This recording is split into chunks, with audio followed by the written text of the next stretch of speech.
Hi everyone, this is Justin Vaughn with MirrorMed Global Services.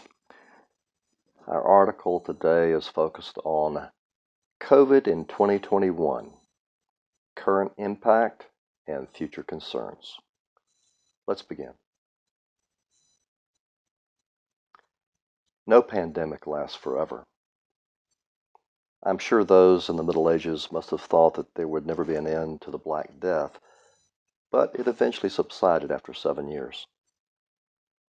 Many in the early 20th century no doubt believed that the Spanish flu would keep visiting tragedy upon much of the world, but after 2 years it too was eventually vanquished. We can only hope then that whatever this current pandemic entails, it is not immortal, but has a limited shelf life and a certain expiration date. Despite the short-term nature of pandemics, it is clear that we are not out of the woods just yet as it concerns COVID. The virus that began in 2019 is still a factor in certain hot zones, including at least 5 U.S. states. Michigan, for example, is currently experiencing the biggest surge in cases, despite its history of mask mandates and rigid lockdowns. This raises the question of how American hospitals as a group are handling the 2021 version of COVID. One government agency decided to get some answers to that question. In late February of this year, the Office of Inspector General, or OIG, of the U.S. Department of Health and Human Services conducted a series of interviews with the administrators of 320 hospitals of varying sizes across 45 states, plus the District of Columbia and Puerto Rico. Results were tabulated and a report was issued in late March.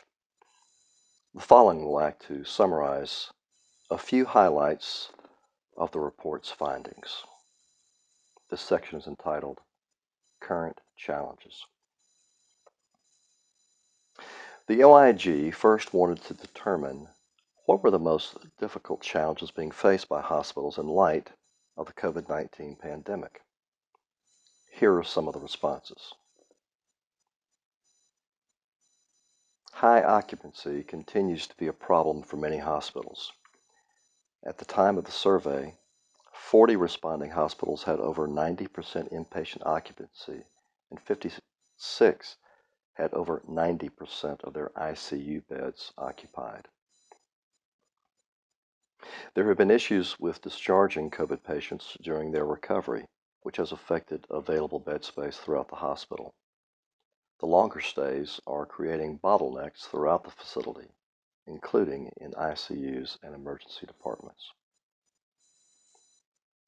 Increased hours and responsibilities, as well as other stressors caused by the pandemic, often result in staff being exhausted, mentally fatigued, and sometimes experiencing possible PTSD.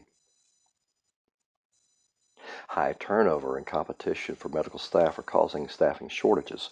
This in turn is often negatively affecting patient care. Some hospitals are still facing problematic supply chains as it concerns personal protective equipment, or PPE. Supplies of surgical gloves and N95 masks are particularly unpredictable. And finally, hospitals' expenses have increased as prices for PPE soar and new costs for data reporting have been introduced. Some administrators indicated that the Medicare reimbursement for COVID patients is insufficient, as these patients typically require additional staff, resources, and days in intensive care units. So that's a brief rundown of some of the issues hospitals have dealt with in 2021 due to COVID's continuing presence in many of our communities. Let's now turn to ways in which hospitals are attempting to meet these and other challenges. This section is entitled Current Strategies. The second question on the minds of OIG officials revolved around the ways in which hospitals were currently addressing the challenges imposed by the pandemic. Here are some of the strategies hospitals are now incorporating. To address shortages and the rising cost of PPE, some hospitals reported sanitizing and reusing PPE to preserve supplies. Telehealth is being used to increase patient access to care while reducing risk and workload for hospital staff. Some hospitals now use this technology to remotely connect specialists to the ICU, conduct follow-up and mental health visits, and provide education for at-home care.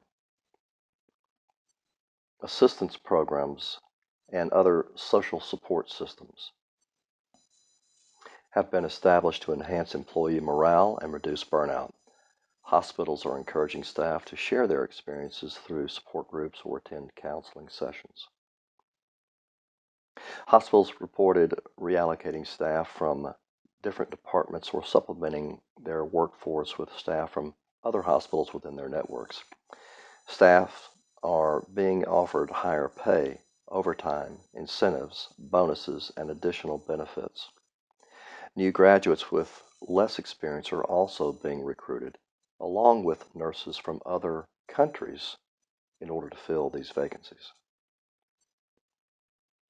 Many hospitals have come to rely on resource networks and communication with other hospitals to facilitate transfer and discharge of patients. Hospitals that are part of a network or with the ability to access regional systems have been using these resources to identify open beds for patient transfers. Targeted outreach is being used to discourage patients from putting off treatment. For example, hospital staff are personally contacting higher risk patients with underlying health conditions and are prioritizing visits for those patients. And finally, to rebuild the public's trust in hospitals as safe places to receive medical care, many administrators have used newspapers, social media, radio, and meetings with community groups to reinforce what their facility has done to mitigate the risk of getting COVID while in the hospital. The mother of invention is necessity, and hospital administrators are doing what they can to be creative and innovative in addressing these COVID-induced challenges.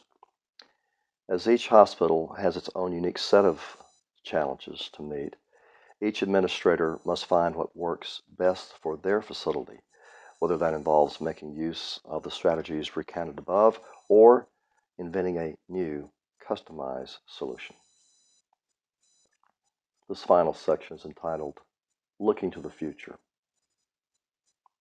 As part of the interview process, the OIG asked hospital administrators to unpack their crystal ball, in effect, and provide their take on what they see coming down the pike for their facility and their patients. The following reflects some of their responses. Hospitals express concerns about the future of their workforce as the recruitment pool for nurses and other healthcare workers continues to shrink. Administrators express fear that an erosion of trust in hospital safety would continue to keep patients from seeking needed care. This in turn will only lead to a further deterioration in the health of many Americans. Administrators are also concerned that COVID and its variants will not entirely dissipate and that it will become a seasonal illness such as the flu. We are going to have to learn to live with COVID, said one administrator to the OIG. And finally, looking toward the future, hospital administrators expect telehealth to be a larger part of the way they deliver care, although they express concern that it could not be delivered equally to lower income patients without broadband access. Now, in conclusion, we are still dealing with a health crisis in America, but according to the OIG's report, hospitals have developed ways to cope with the crisis, even as they make plans for a potentially difficult future. For a copy of the OIG's full report, we encourage you to go to the OIG's website. Remember that we at MiraMed Global Services are here to assist you in your business needs. You can find a list of our services by going to info@mirmedgs.com. Thank you.